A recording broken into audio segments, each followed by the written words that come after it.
साहेब बंदगी साहेब, जगत और भगत, जगत और जगदीश, आलम और ईश्वर, मुल्क और मालिक, दुनिया और दयाल, विश्व और विश्वपति, सत्य और असत्य, काल और दयाल, ज्ञान और अज्ञान, वास्तविक और अवास्तविक, शाश्वत और नाशवंत, ये सब विपरीत दिशा में दौड़ने वाली रेखाओं की भांति पारस्पर कायम विपरीत है, एक दूसरे से विपरीत है, विरुद्ध दिशा में है।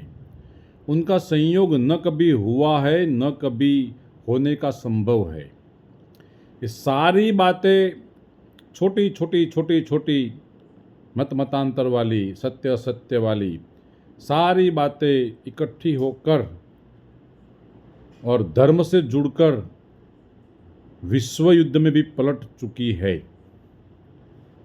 ये हम गहराई से अगर अभ्यास करें तो सारे युद्ध धर्म के नाम पर हुए हैं और धर्म का मामला सत्य और असत्य का है। हमारे संत महापुरुषों ने सत्य और असत्य का स्पष्ट निरूपण करके, स्पष्ट उसका खुलासा करके हमें ऐसा मार्गदर्शन किया है। फिर भी ये हमारे गले क्यों नहीं बात उतरती? इसी व्यथा में ब्रह्मानंद स्वामी ने अपने समय के कुछ छोटे मोटे कड़वे मीठे सही बुरे अनुभव के आधार पर एक पद में अपनी निजी मस्ती में गाया है, मुझे है काम ईश्वर से, जगत रूठे तो रूठन दे। मुझे है काम ईश्वर से, जगत रूठे तो रूठन दे। ब्रह्मानंद स्वामी भी हमारी संत परंपरा में, गणमान्य संत परंपरा में एक अलगारी संत के रूप में जाने जाते हैं। सदगुरु कबीर साहेब, जो कि विश्ववंदनीय है, संत शिरोमणि है, हमारे हृदय के आराध्य देव है, ऐसे सत्पुरुष ने भी हमें शब्द रूपी मार्गदर्शन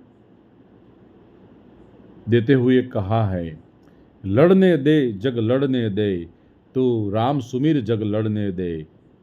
फिर ये जगत का बकवास ध्यान में कभी लेना नहीं चाहिए। उसी दृढ़ता हमारे हृदय में प्रतारोपित करते हुए साहेब ने बोला कि हस्ती चाल्यो जाए मस्ती माँ, स्वान भसे वाकू भसने दे। हस्ती चाल्यो जाए मस्ती माँ, स्वान भसे वाकू भसने दे।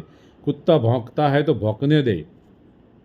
ऐसे बकवास, जगत का बकवास कभी ध्यान में नहीं लेना चाहिए, क्योंकि जगत को खुद की असत्यवादी सोच से मतलब है, खुद के छल कपट से मतलब है, खुद के राग द्वेष से मतलब है।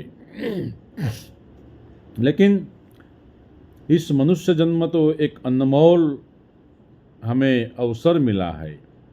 ऐसी एक परमात्मा की ओर से अनमोल उपलब्धि ये हमारा मनुष्य जन्म है। ऐसी बात जिनके दिमाग में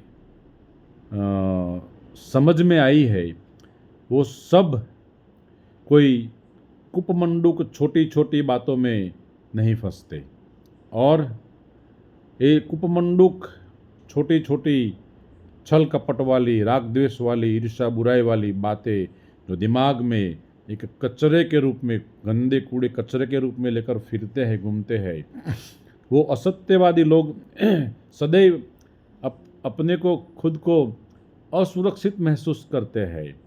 कभी न कभी उनकी हवा निकल जाएगी, कभी न कभी उनका असत्य का पर्दाफाश हो जाएगा।